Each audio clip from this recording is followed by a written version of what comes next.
प्रदेश की राजधानी दून से एक बड़ी खबर सामने आई है। उत्तराखंड के मुख्यमंत्री त्रिवेंद्र सिंह रावत को दिल्ली एम्स रेफर किया गया है। आपको जानकारी के लिए बता दें कि रविवार को ही सीएम रावत को राजकीय दून मेडिकल कॉलेज अस्पताल में एडमिट करवाया गया था, जहां पर मुख्यमंत्री के फेफड़ों में सीटी स्कैन करने के बाद हल्का सा इन्फेक्शन भी पाया गया था। रविवार को सीएम रावत का इलाज दून मेडिकल कॉलेज में ही चला, लेकिन सोमवार को उन्हें बेहतर इलाज के लिए एम्स दिल्ली रेफर किया गया है। मुख्यमंत्री का इलाज कर रहे फिजिशियन डॉक्टर NS बिष्ट ने जानकारी दी और बताया कि उनके स्वास्थ्य में पहले से सुधार है, लेकिन उन्हें दिल्ली एम्स में आगे का इलाज कराने की सलाह दी गई है। बता दें कि वहां उनकी कुछ जांचें भी होनी हैं। जानकारी के अनुसार उनके साथ दिल्ली तक का सफर उनके परिवार में से उनकी पत्नी और बेटी भी तय कर रही हैं। 18 दिसंबर को मुख्यमंत्री रावत ने खुद ट्वीट कर इस बात की जानकारी दी थी कि वे कोरोना संक्रमित पाए गए हैं, जिसके बाद से उन्हें होम आइसोलेशन में ही रखा गया था। राज्य में कोरोना वायरस के मामले लगातार बढ़ रहे हैं। सोमवार को उत्तराखंड में 205 नए मरीज मिले हैं। इसके साथ ही कुल कोरोना संक्रमण का आंकड़ा 89,850 हो गया है, जिसमें से 81,688 मरीजों ने अब तक कोरोना वायरस को हराया है। सोमवार को 6 लोगों की मौत विभिन्न अस्पतालों में हुई है। अभी तक 5511 लोग अलग अलग अस्पतालों में भर्ती हैं। अल्मोड़ा में 0, चमोली में 7, चंपावत में 13, देहरादून में 83 संक्रमित मरीज मिले। इसके अलावा हरिद्वार में 20, नैनीताल में 36, पौड़ी गढ़वाल में 8, पिथौरागढ़ में 3, रुद्रप्रयाग में 0, टिहरी गढ़वाल में 2, उधम सिंह नगर में 17 तथा उत्तरकाशी में 12 मरीज मिले। उत्तराखंड में अब तक 1489 लोगों की कोरोना वायरस के चलते मौत हो गई है। राज्य का रिकवरी रेट 90% हो गया है। हाल ही में गुजरे क्रिसमस, फिर उसके बाद वीकेंड और फिर रविवार को भी नगर में पर्यटकों की आवाजाही से खूब रौनक देखने को मिली। लगातार 2 दिन से पर्यटकों की आवाजाही बरकरार रहने पर सड़कों में वाहन रेंगते नजर आए। पुलिस जाम समेत अन्य व्यवस्थाओं की देखरेख करने में जुटी रही। आपको बता दें कि रविवार को प्रदेश के साथ देश के अन्य स्थानों से नैनीताल पहुंचे लोगों ने माल रोड की सैर की और नौकायान कर भी काफी मजे उठाए। इसी बीच शहर की सड़कों पर खासी चहल पहल रही। नगर के मुख्य दर्शनीय स्थलों में से एक नैनीताल चिड़ियाघर में 960 वयस्क तो 113 बच्चों ने जानवरों को देख आनंद लिया। इसके साथ ही KMVN की ओर से संचालित केव गार्डन में 1000 से भी अधिक पर्यटकों के पहुंचने की सूचना है। इसके अलावा वाटरफॉल में 730 जबकि 175 पर्यटकों ने हिमालयन बॉटनिकल गार्डन में भी सैर की। इसके साथ ही 12 Patthar, Kilbury, Pangot, tiffin top, snow view, Hanumangarhi, lovers point, moss garden, Sarita Tal, Khurpa ताल के साथ ही पर्यटकों ने सरोवर नगरी से लगे इलाकों जैसे भवाली, भीमताल, गागर, घोड़ाखाल, श्यामखेत, कैंची समेत अन्य दर्शनीय स्थलों के भी दीदार किए। दिन भर अलग अलग स्थानों में पुलिस व्यवस्थाएं बनाने में ही जुटी रही। भारत की टीम के बाद देश की घरेलू टीमें भी दोबारा क्रिकेट खेलने को तैयार हैं। कोरोना काल के बीच बंद रहे घरेलू क्रिकेट का आगाज 10 जनवरी से होने वाला है। सैयद मुश्ताक अली ट्रॉफी के शुभारंभ से ही घरेलू क्रिकेट की शुरुआत होनी है। सभी राज्यों के क्रिकेट एसोसिएशन धीरे धीरे अपनी टीमें घोषित कर रहे हैं। इसी बीच क्रिकेट एसोसिएशन ऑफ उत्तराखंड ने भी सैयद मुश्ताक अली ट्रॉफी के लिए टीम का ऐलान कर दिया है। CAU की ओर से 20 खिलाड़ियों की सूची जारी की गई है। इसके अलावा कोरोना वायरस के प्रकोप को देखते हुए 2 स्टैंड बाय खिलाड़ी टीम के साथ वडोदरा रवाना होंगे। वहीं 4 खिलाड़ियों को बतौर स्टैंड बाय टीम में शामिल किया गया है। टीम की कमान IPL का हिस्सा रहे इकबाल अब्दुल्ला को दी गई है। टीम में हल्द्वानी के 4 खिलाड़ियों को शामिल किया गया है। यह सभी खिलाड़ी पहले भी राज्य की टीम के लिए शानदार प्रदर्शन कर चुके हैं। शहर के सौरभ रावत, दीक्षांशु नेगी, मयंक मिश्रा और पीयूष जोशी टीम का हिस्सा हैं। बता दें कि इस बार उत्तराखंड क्रिकेट एसोसिएशन द्वारा वसीम जाफर को कोच के रूप में टीम के साथ जोड़ा गया है।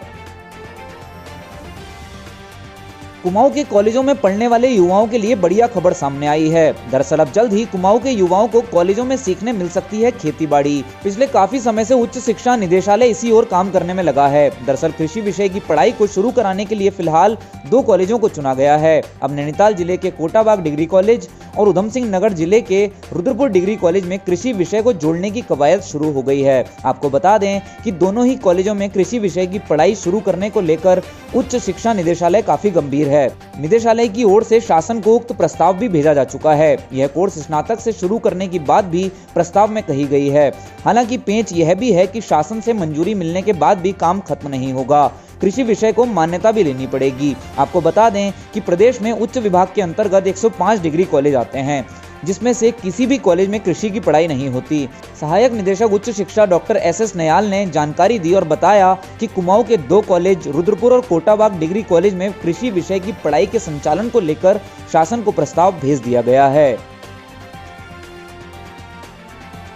लालकुआं के लोगों के लिए क्षेत्र के विधायक की तरफ से नए साल का तोहफा दिया गया है। उत्तराखंड राज्य परिवहन निगम द्वारा लालकुआं से दिल्ली के बीच बस सेवा शुरू कर दी गई है। सोमवार को विधायक नवीन दुमका ने लालकुआं स्टेशन चौराहे से परिवहन बस को हरी झंडी दिखाकर दिल्ली के लिए रवाना किया। इस दौरान बस को दुल्हन की तरह सजाया गया था। बता दें कि लालकुआं के लोग लंबे समय से लालकुआं से दिल्ली के बीच बस सेवा शुरू करने की मांग कर रहे थे, जिसको ध्यान में रखते हुए उत्तराखंड परिवहन निगम ने लालकुआं से दिल्ली के बीच बस सेवा को शुरू कर दिया है। बस रोजाना सुबह 8 बजे लालकुआं से चलकर शाम 4 बजे दिल्ली पहुंचेगी। फिर बाद में रात करीब 8 बजे आनंद विहार बस अड्डे से चलकर सुबह 4 बजे लालकुआं पहुंचेगी। उत्तराखंड राज्य परिवहन निगम की बस के संचालन से लालकुआं, रुद्रपुर, बिलासपुर, रामपुर, मुरादाबाद, गजरौला यात्रियों को फायदा होगा। रुद्रपुर परिवहन निगम के ARM राकेश कुमार ने जानकारी दी और बताया कि यात्रियों की संख्या बढ़ने के बाद लालकुआं से और भी बसों का संचालन किया जाएगा। उन्होंने कहा कि लोगों के लिए सहूलियत हो, इसके लिए यह फैसला लिया गया है और आगे भी जनहित को आगे रखते हुए संचालन किया जाता रहेगा। उत्तराखंड के अन्य जिलों की भांति नैनीताल जिले में नए साल को लेकर खासा तैयारियां की जा रही हैं। पर्यटकों की आवाजाही को देखते हुए शासन व प्रशासन की तरफ से रोजाना एक नया अपडेट सामने आ जाता है। एक ऐसा ही अपडेट कॉर्बेट नेशनल पार्क को लेकर आया है।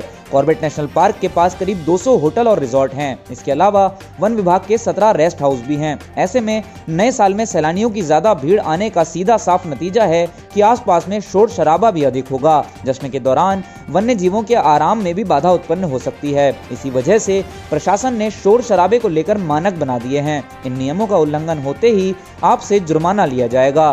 कॉर्बेट नेशनल पार्क के निदेशक राहुल ने जानकारी दी। उन्होंने बताया कि पार्क के चारों ओर करीब 500 मीटर तक के हिस्से को साइलेंस जोन घोषित किया गया है, जिसमें नियमानुसार सुबह 6 बजे तक शोर के मानक 40 डेसिबल और दिन में यही मानक 50 डेसिबल निर्धारित किए गए हैं। याद रहे, अगर नियम टूटते हैं तो आपसे जुर्माना भी लिया जाएगा और साथ ही आप पर कार्यवाही भी हो सकती है।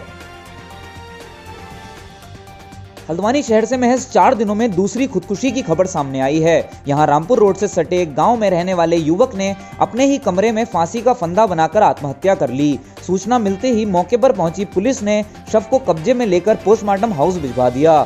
जानकारी के अनुसार ग्राम सभा हिम्मतपुर बैजनाथ पोस्ट ऑफिस आनंदपुर निवासी 35 वर्षीय नरेंद्र सिंह पटवाल पुत्र गंगा सिंह पटवाल की साल 2007 में जानकी से शादी हुई थी। लॉकडाउन से पहले नरेंद्र गुरुग्राम हरियाणा में नौकरी करता था। कोरोना काल की शुरुआत में नौकरी उसकी चले गई, जिसके बाद वह घर लौट आया। उसकी पत्नी अपने मायके रोहतक में रह रही थी। एसओ सुशील कुमार के मुताबिक रविवार रात नरेंद्र अपने कमरे में चला गया। थोड़ी देर बाद जब मां ने दरवाजा खोल देखा तो वह पंखे से फंदा बनाकर लटका हुआ था। आत्महत्या करने से पहले नरेंद्र ने अपनी पत्नी से फोन पर बात की थी, जिसके बाद उसने फंदा लगाकर सुसाइड कर लिया। घटना के दौरान कमरे का दरवाजा भी खुला था। पुलिस के मुताबिक परिजनों ने जितना कुछ बताया उसके आधार पर इस खुदकुशी का कारण नौकरी छूटने और पत्नी के मायके में रहने की वजह से पैदा हुआ तनाव है। बता दें कि मुखानी थाना एरिया में 4 दिन में आत्महत्या का यह दूसरा मामला है। इससे पहले आरटीओ रोड में मनीषा गुसाइन नाम की युवती ने भी आत्महत्या की थी। हल्द्वानी में एक रोडवेज बस के दुर्घटनाग्रस्त होने की खबरें आईं। दिल्ली से यात्रियों को लेकर हल्द्वानी आ रही बस सड़क हादसे का शिकार हो गई। उत्तराखंड परिवहन निगम के काठगोदाम डिपो की बस संख्या नंबर UK 07PA 4276 दिल्ली से हल्द्वानी की ओर आ रही थी। हल्द्वानी बेल बाबा मंदिर के पास एक पेड़ से बस टकरा गई। बस टकराते ही बस के अंदर चीख पुकार मच गई। परिचालक साइड का एक हिस्सा काफी क्षतिग्रस्त होने से परिचालक, चालक और कुछ यात्रियों को चोट लगी है। चालक मनोहर सिंह व परिचालक अंबा दत्त जोशी व एक यात्री को ज्यादा चोट आई है। बस में सवार यात्रियों की माने तो चालक को नींद का झोंका आने से बस पेड़ से टकराने की बात पता लगी है। 51 सीटर बस में चालक, परिचालक समेत 30 से ज्यादा यात्री सवार थे। ठंड के चलते कोहरा बढ़ने लगा है और इसे ही हादसे का मुख्य कारण भी माना जा रहा है। घटना की जानकारी मिलने के बाद विभागीय अधिकारियों ने बस के दुर्घटना स्थल का दौरा किया। बता दें कि बस में सवार हर एक जन की जान सलामत है।